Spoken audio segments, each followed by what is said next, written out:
Hello, and welcome back to another Live with Astronomer. So today, what we'll be going through is how to create a CICD pipeline with Astro, specifically with GitHub Actions. And what I'll be showing you today is the GitHub Actions scripts that we've created that allow you to create a deployment preview when you deploy your code. And so what a deployment preview is you can think of it as an ephemeral testing environment. It's a airflow environment that gets spun up, tests your DAGs, and then once your DAGs have passed whatever unit tests you define, spins it down and maybe passes it onto the production environment when you close the branch, and you can kind of define your own logic there. But the idea here is that, hey, instead of all of your developers having to share one testing instance, now every time they want to test something, they can create an ephemeral testing environment that they just use for however long they need to test, and they each can create their own. So they do their development locally, then when it comes time to test in the cloud, they just deploy it. Then upon creation of a new branch, it'll create a new Astro deployment, run that code, and then you, again, can define the downstream actions from there. And so how you'll set this up is pretty simple. So I dropped a link to this page in the description of this video, where basically what you'll need to do is add these 4 scripts to a GitHub project.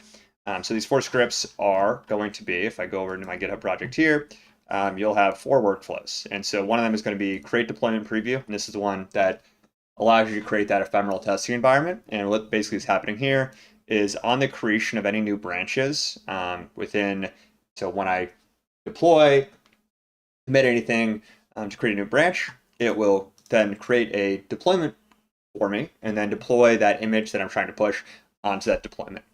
And then right here, what you're going to also have to do to make sure this works properly is get a workspace API token from your UI. So what that will be is if I go into workspace settings here, go into access management, API token, you'll just create a new workspace API token, call it whatever you want, TT, set it as an admin, and then you can set an expiration date here for safekeeping. Create the API token, I've saved it, and then I'll actually delete it here so no one uses it since I'm putting it in a YouTube video. But basically delete it and then, or copy it, and then what you'll do is go into your GitHub project, go to settings, go to your secrets and variables for actions, and then go to repository secrets and add a new secret or update an existing one. So Astro API token, copy whatever value you want in here. And so once you've done that, you will be able to use these workflows. And that basically is going to ping the Astro API to create those deployments within this action script. You also have scripts that you can use for deleting deployment previews. So after, let's say, this branch gets pulled to main, there's a pull request here. So then that once, you can envision pull request to main means that code was accepted, it passed whatever test. Now it's ready to go into production. So let's kill that ephemeral testing environment. So we're not just paying for compute we're not using. Additionally, you have when anything gets pushed to main, this will just deploy that code into your main deployment.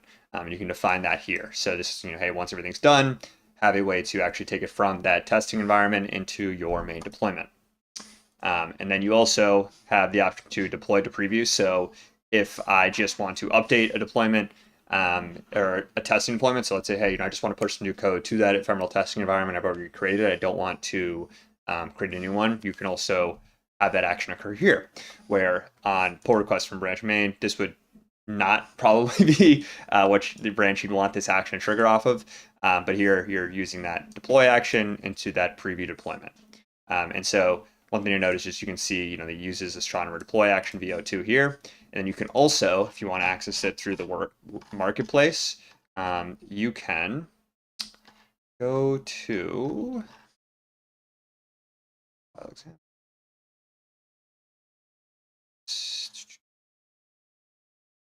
yes, GitHub Actions.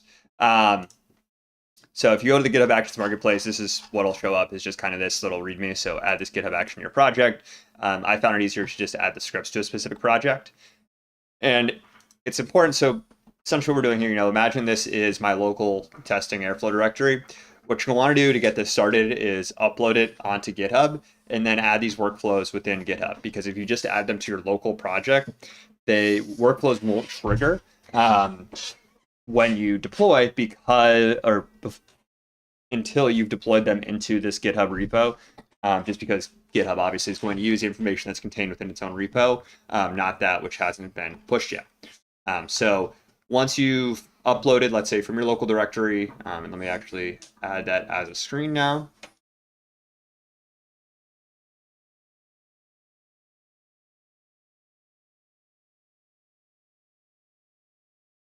So this is my local directory here, where basically what you'll want to do is clear this, zoom in a little bit for us. You'll have, and this can be done in any workflow directory, so don't think like, hey, this needs to be anything special. You could take a base Astro directory and just add these files to it, and boom, now you have a simple CI/CD pipeline. And you can get, API tokens from your workspace, and it's not a very complicated process. All you'll do is just get init this and link it to your existing directory. So you can see I've got my workflow scripts here and my local directory. So, just to make sure that they are actually followed, and so I can keep updated. And then, I also have my Git directory here. And everything else here is just pretty standard Astro image. And so when I hit git init, this will just initialize or reinitialize an existing Git repository. So I already have this initialized as Git repository. Otherwise, just follow the standard process for creating a local Git repo. And then once you're done with that, you'll need to run Astro login. So even if you already run Astro login before, after you do git init, it's important that you log in again so that the Git repo has the context and credentials it needs to actually authenticate into Astronomer when it goes to deploy. Otherwise, you'll run into some error code ones just saying you don't have access to that workspace. And then once you are, you've written your code, you're ready to go, what you'll want to do is type in git checkout, create a new branch. So let's just call this live branch. Live with Astronomer, it's a live branch. So now I switch to a new live branch. I'm going to commit it. All I've done is change the Docker file. And then I'm going to git push set upstream. So set it upstream from my origin branch. And call it live branch again. So now that I've pushed this, what I can do is now go back into GitHub Actions, and you'll see the actions start to actually take place. How many times can I say action? So if you go into your GitHub repo, what you'll do is go into Actions, and you'll see this active right here. And so if you want to click in, you can watch it verify everything, pull, and then deploy the image. So this is going to take about a minute on this side, but the exciting part is if we go over to our workspace, where now you see my live branch test deployment being created. So what this is doing is using this test deployment's workspace or deployment ID. That's actually one thing I forgot to mention is you will need to make sure you take this workspace ID and bring it into your local Docker repo. So